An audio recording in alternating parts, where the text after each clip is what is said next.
नमस्कार दोस्तों, आइए सुनते हैं सुभद्रा कुमारी चौहान के द्वारा लिखी कहानी दो साथी। आनंद और विनय दोनों बचपन के साथी थे। प्राइमरी पाठशाला से लेकर हाई स्कूल तक दोनों ने साथ साथ पढ़ा था। अब साथ ही साथ दोनों कॉलेज में आए थे। दोनों में गाढ़ी मैत्री थी, परंतु साथ ही साथ विचार विभिन्नता भी काफी मात्रा में थी। दोनों का स्वभाव बिल्कुल भिन्न था। आनंद पूर्व तो विनय पश्चिम। आनंद अपने नाम के अनुरूप ही आनंद प्रिय था। स्वभाव से वो उदार, शाह खर्च, प्रेमी, मिलनसार और कुछ कुछ अभिमानी था। रुपयों का उसके पास कोई मूल्य ना था। जिस दिन उसके पास मनी ऑर्डर आता, उस दिन से लगातार वो तब तक खर्च करता जब तक उसके रुपए चुक न जाते। वो बराबर दोस्तों की खातिर तवाजो करता। इसमें बहुत सा रुपया व्यर्थ उठ जाता। इसे उसकी याद ही न रहती कि कॉलेज की फीस भी देनी है, अथवा और भी 10 खर्च हैं जो महीने भर तक लगे रहेंगे। दूसरे विद्यार्थियों से दूने रुपए पास आने पर भी उसके ऊपर हर महीने होटल वाले और पान वाले की उधारी चढ़ी ही रहती थी। उसके साथ उठने बैठने वाले लड़कों में से एक भी ऐसा ना था जिस पर आनंद ने कुछ न कुछ कभी न कभी खर्च न किया हो। इसके विपरीत विनय मितभाषी, संयमी, कम खर्च और सीधे स्वभाव का था।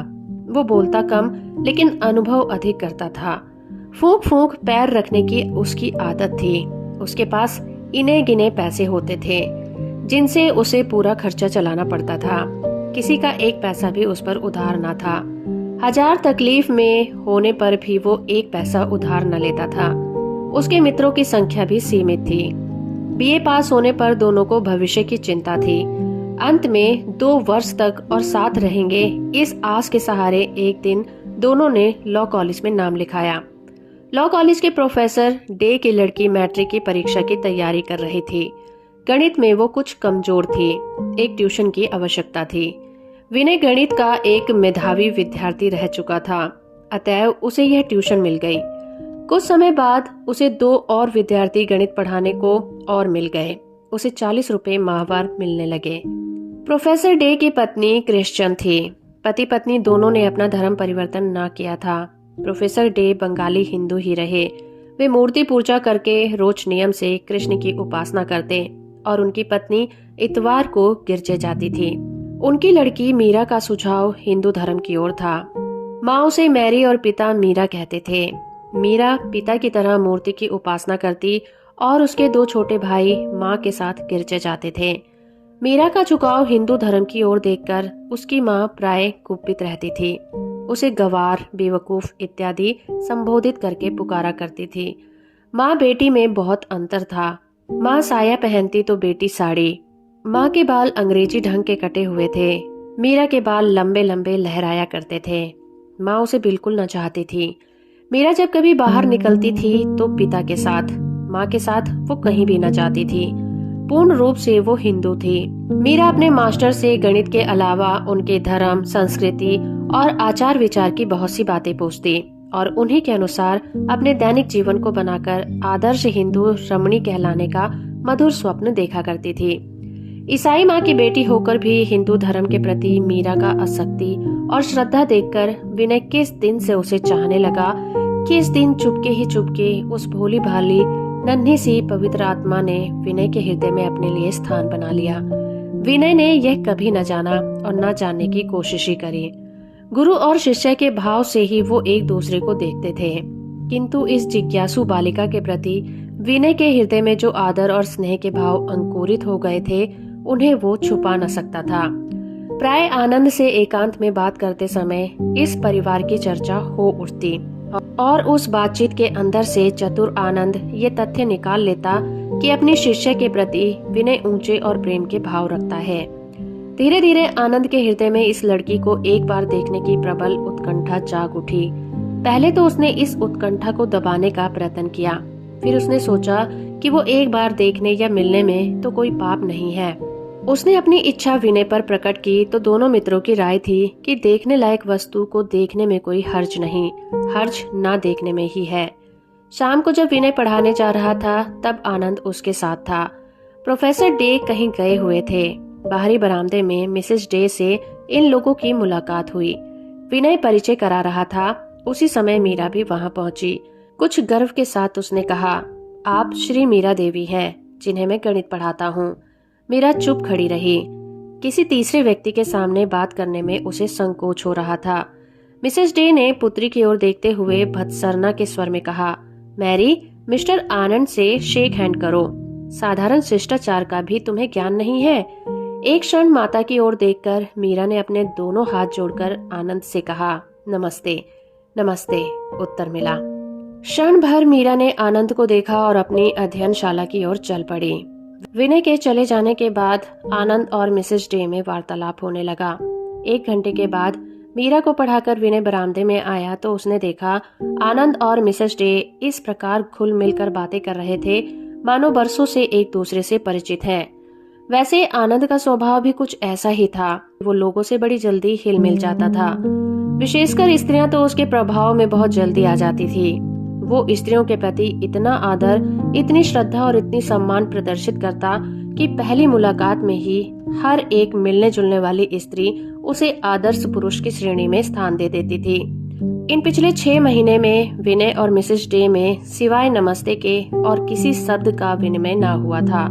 पर आनंद ने एक ही दिन में अपना प्रभाव इतना अधिक कर लिया कि जब दोनों उठकर चलने लगे तब मिसेस डे ने उसे दूसरे दिन आमंत्रित किया। आनंद ने गर्व भरी आंखों से विनय को देखा। विनय मुस्कुरा दिया।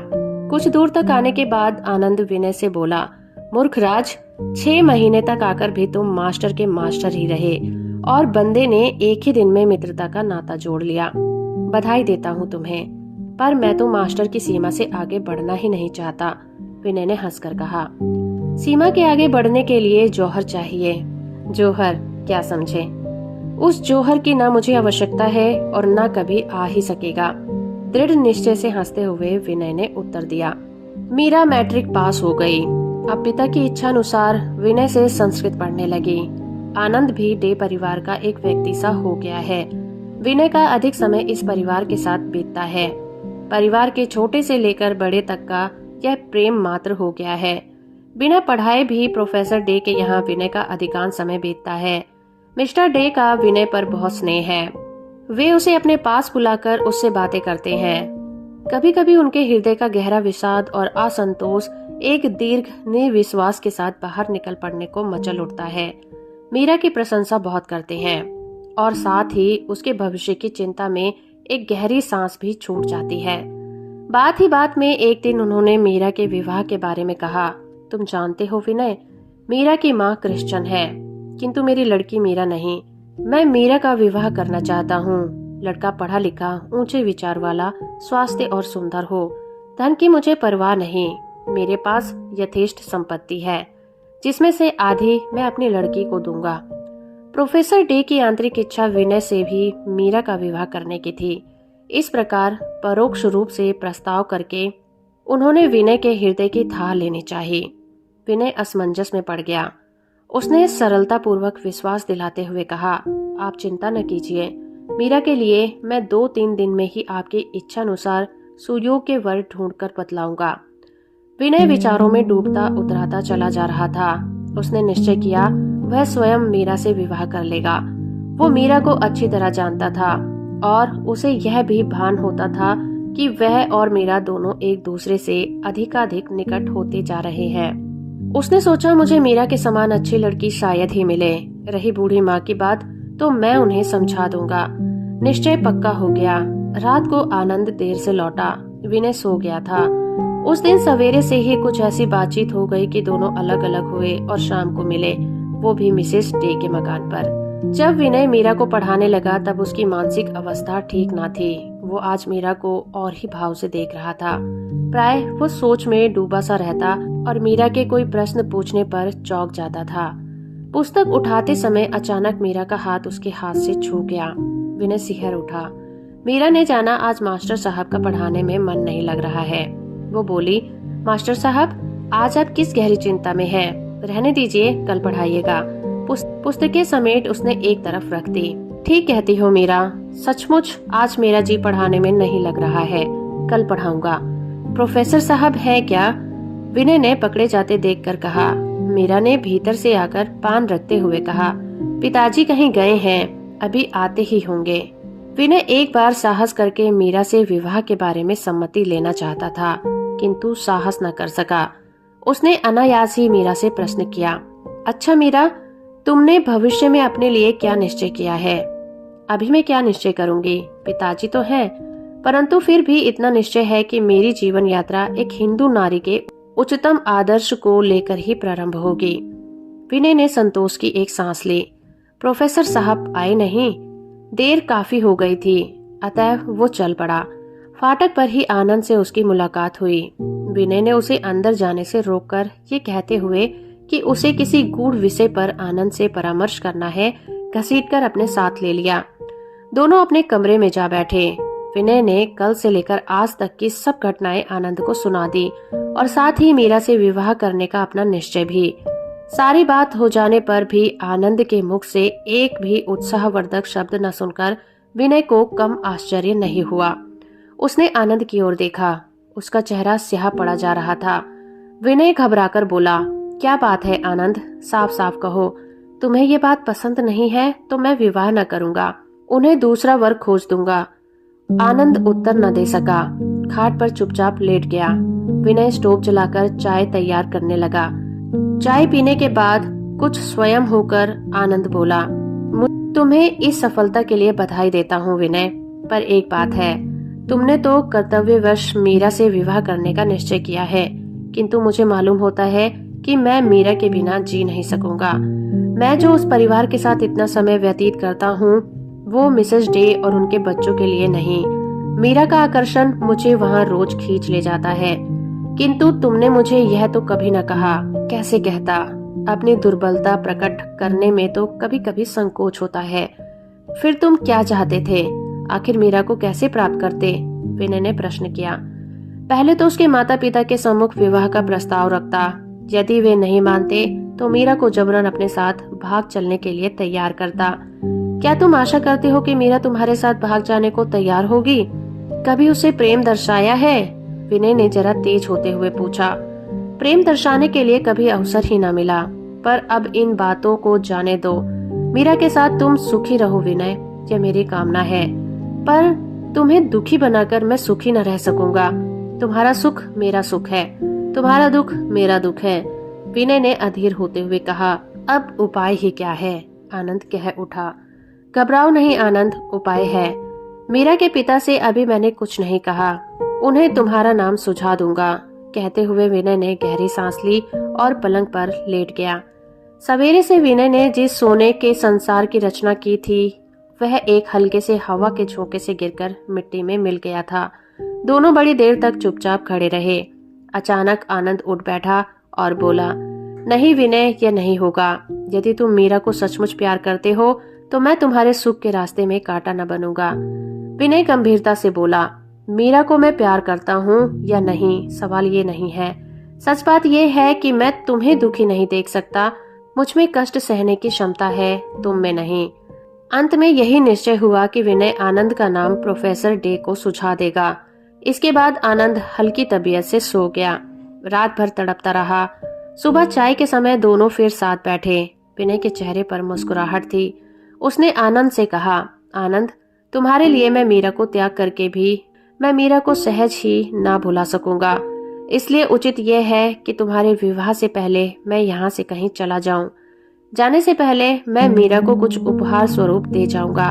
उसमें तो तुम्हें कोई ऐतराज नहीं होना चाहिए। कुछ ठहरकर उसने फिर कहा, एक बात और आनंद, इसे भूलना मत। देखो, मीरा को कभी किसी प्रकार का कष्ट न देना। अगर मुझे मालूम हुआ कि तुमने उसे कभी किसी तरह का कष्ट दिया है तो मित्रता भूल जाऊंगा। तुमसे उसका बदला लिए बिना ना रह सकूंगा। इसे मजाक न समझना, बहुत सोच समझकर कह रहा हूँ। किंतु विनय, तुम्हें खोकर क्या मीरा के साथ मैं सुखी रह सकूंगा? तुम्हारा अभाव तो मुझे कदम पर कदम खटकेगा। आनंद के स्वर में भर्राहट थी, पीड़ा का आभास था। कॉलेज के जीवन के बाद तो हमें अलग ही होना पड़ता, इसलिए हृदय को दुर्बल न बनाओ। पर एक बार तूस कहो कि मीरा को कभी कष्ट न दूंगा। विनय का गला भरा हुआ था। विनय, मैं मीरा को कभी किसी प्रकार का कष्ट नहीं होने दूंगा। आनंद आगे कुछ न कह सका, आंखें भर आई थीं। शाम को जाकर विनय ने प्रोफेसर डे से मीरा के लिए आनंद का नाम सुझाया। प्रोफेसर डे के चेहरे पर प्रसन्नता न दिख सकी, जिसकी आशा विनय को थी। साथ ही विनय ने कहा, मैं किसी आवश्यक कार्य से बाहर जा रहा हूँ, जल्दी ही लौटकर आ जाऊंगा। विनय वहां से उठकर मीरा के पास चला गया। मीरा पढ़ने की प्रतीक्षा में बैठी थी। विनय ने अपने को संभालते हुए कहा, मीरा, मैं आज ही तुम्हें ना पढ़ा सकूंगा। मैं जरूरी काम से बाहर जा रहा हूँ, कब लौटूंगा कह नहीं सकता। मैं तुम्हारे लिए कुछ पुस्तकें लाया हूँ, इन्हें ध्यान से पढ़ना और समझना। आवाज में एक दर्द था, एक अनुग्रह था। मीरा के सामने किताबों का ढेर लगाकर एक अंगूठी मीरा की उंगली में पहनाते हुए कहा, इसे अपनी उंगली से अलग न करना। मैं कहीं भी रहूं, इससे मेरी आत्मा को संतोष रहेगा। उत्तर की प्रतीक्षा किए बिना ही वो तेजी से वहां कमरे से बाहर चला गया। मीरा उठकर आई। वह कुछ पूछना चाहती थी, पर तब तक साइकिल उठाकर विनय बहुत दूर तक जा चुका था। लौटकर मीरा ने देखा, अंगूठी पर मीरा खुदा हुआ था और किताबों पर सुंदर सुंदर अक्षरों में विनय की कलम से उसका नाम लिखा हुआ था। किताबें ऊंचे दर्जे के भारतीय साहित्य और हिंदू धर्म से संबंध रखने वाली थीं।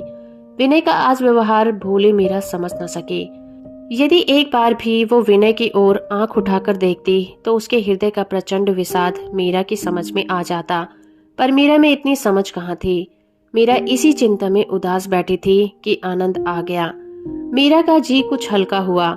उसने सोचा, इनसे विनय के बारे में कुछ जान सकूंगी। आते ही पूछा, क्या आप लोग घर जा रहे हैं? नहीं, ऐसी तो कोई बात अभी नहीं है, कहते हुए आनंद अपनी जगह पर बैठ गया। किसने कहा तुमसे? उसने मीरा से प्रश्न किया। बेचारी मीरा क्या कहती, चुपचाप रह गई। कुछ क्षण बाद बोली, परीक्षा हो गई इसीलिए पूछा।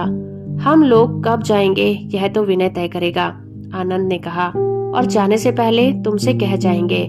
इतना कह वह कुछ मुस्कुराया। मीरा आगे कुछ न कह सकी। मिसेस डे ने चाय के लिए सबको बुला लिया। उस दिन आनंद ने बहुत देर तक मिसेस डे के बंगले पर विनय की प्रतीक्षा की। प्रोफेसर साहब के आने पर ही उसे मालूम हुआ कि विनय आकर चला गया। घबराकर आनंद अपने निवास की ओर तेजी से बढ़ा। उसे संदेह होने लगा कि शायद वह विनय से अब ना मिल पाएगा। संदेह सच निकला। कमरा खाली था। मेज पर एक लिफाफा पड़ा था। झपटकर आनंद ने उसे उठा लिया। देखा, लिखावट विनय की थी। सांस रोककर उसने पढ़ना शुरू किया। भाई आनंद, जा रहा हूँ। जाते समय तुमसे ना मिल सका, इससे मुझे दुख है। मेरी चिंता न करना, मैं सदा तुम्हारा मित्र हूँ और रहूंगा।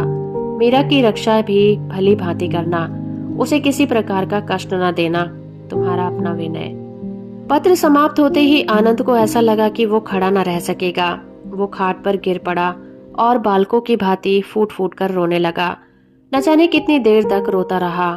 बार बार उसके मस्तिष्क में यही प्रश्न उठता रहा, मीरा के लिए उसे कितना गहरा मूल्य चुकाना पड़ा है।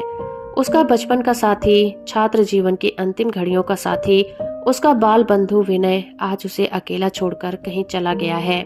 आज ही समझ पाया कि वो विनय को कितना प्यार करता था। न जाने किस अशुभ घड़ी में वो प्रोफेसर डे के घर चला गया था।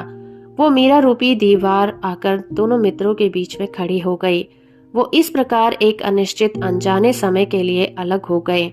अगर उसे अभी विनय मिल जाए तो वो विनय से कहेगा, छोड़ो ये सब, मीरा का अब ध्यान भी न करेंगे हम लोग।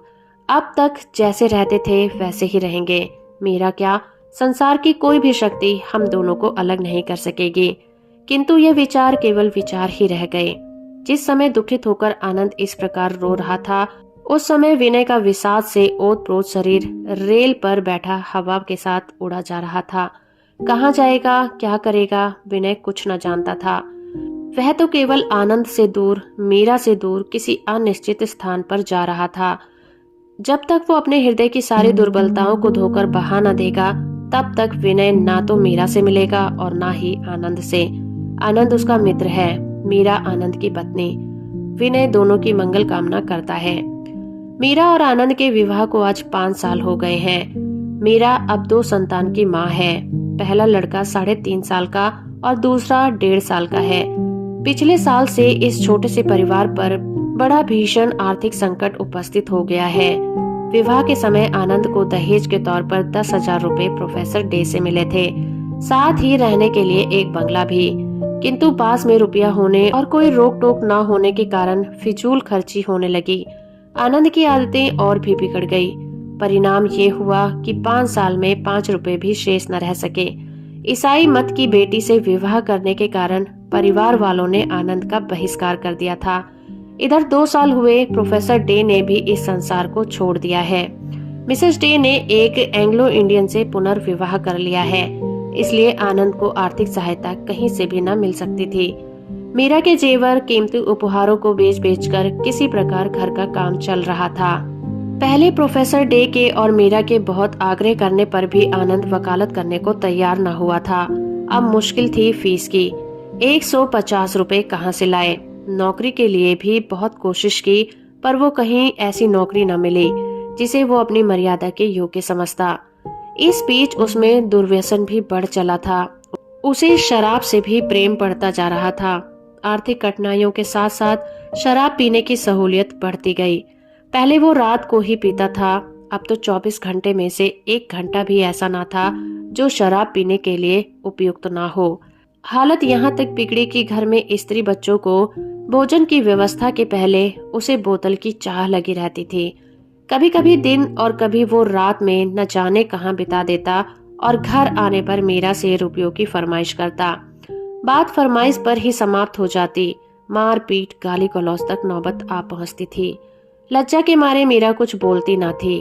जब तक गहने या कोई बेचने वाला सामान उसके पास रहा तब तक वो देती रही, पर अब कुछ भी न बचा था। यहाँ तक कि उसने अपनी कुछ कीमती साड़ियां भी आनंद को उठाकर दे दी थी। किंतु पीने के बाद तो आनंद की तृष्णा और भी बढ़ जाती थी। ना तो उसमें विवेक ही रह जाता और ना ही बुद्धि। नशे में वो भूल जाता था कि मीरा कहाँ से पैसा ला सकती है। पैसों के लिए वो उसे डांटता, उसे लड़ता और कभी कभी बड़ी निर्दयता से मारता भी था।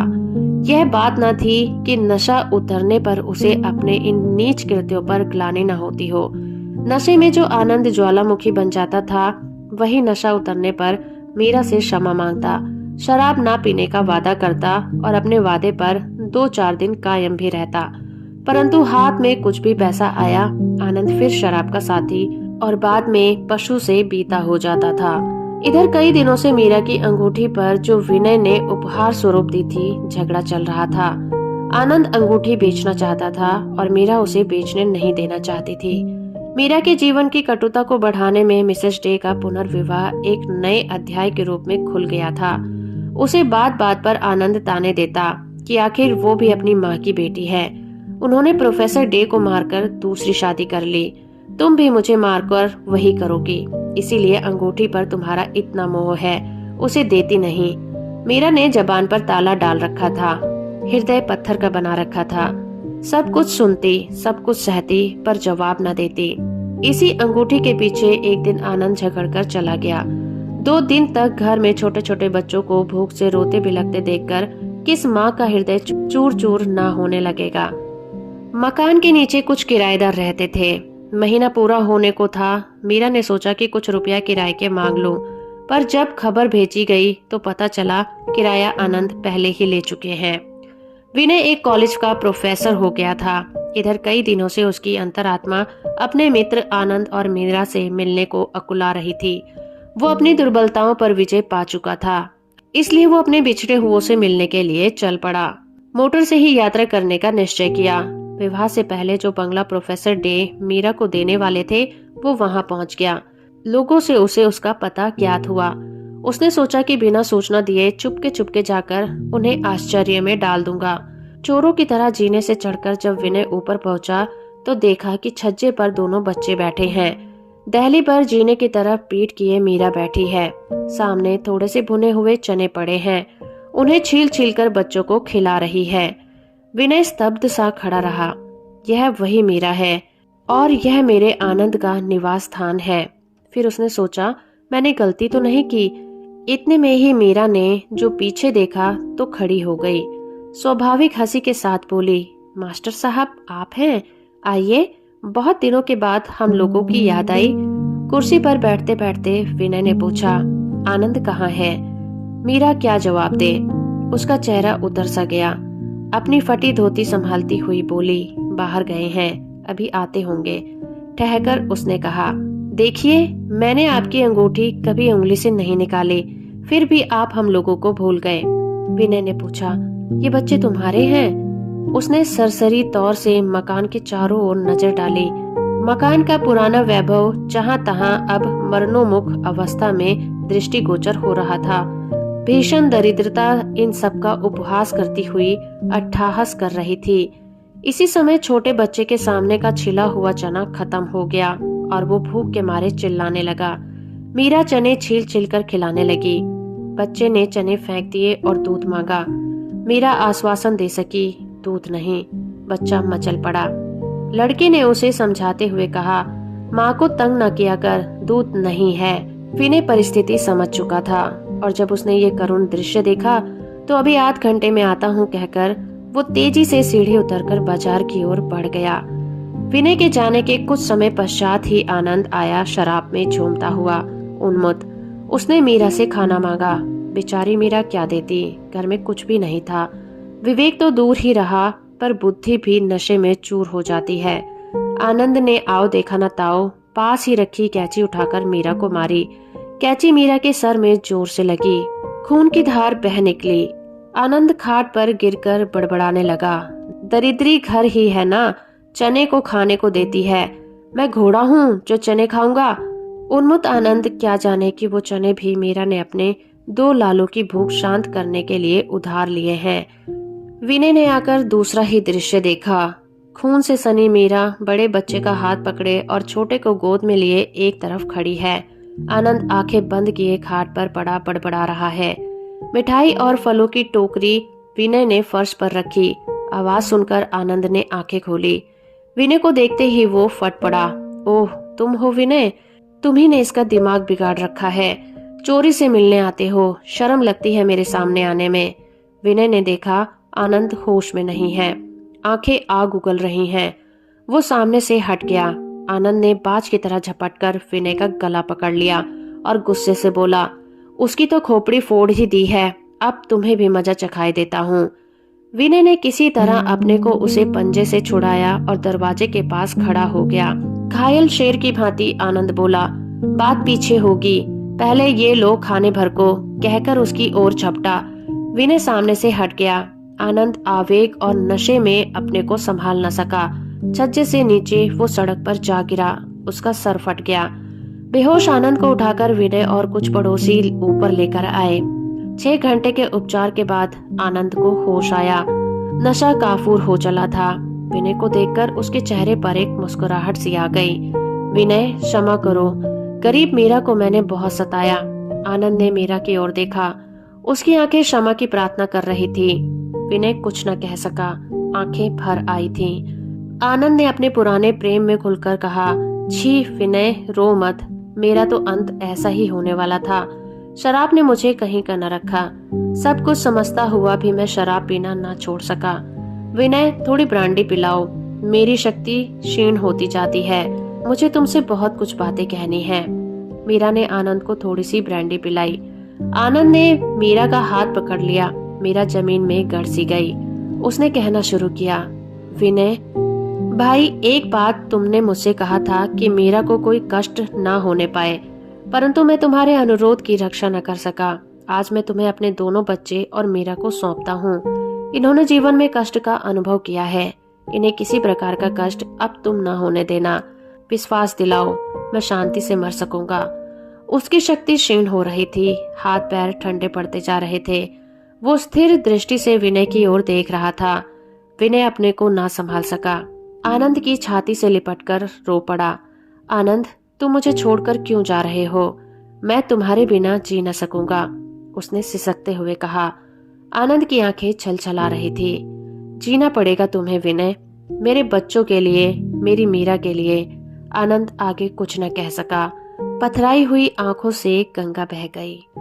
तो दोस्तों, अभी आप सुन रहे थे सुभद्रा कुमारी चौहान के द्वारा लिखी कहानी 2 साथी। उम्मीद करती हूँ ये कहानी और मेरा प्रयास आपको अच्छा लगा होगा। वीडियो को लाइक और चैनल को सब्सक्राइब करना बिल्कुल मत भूलिएगा।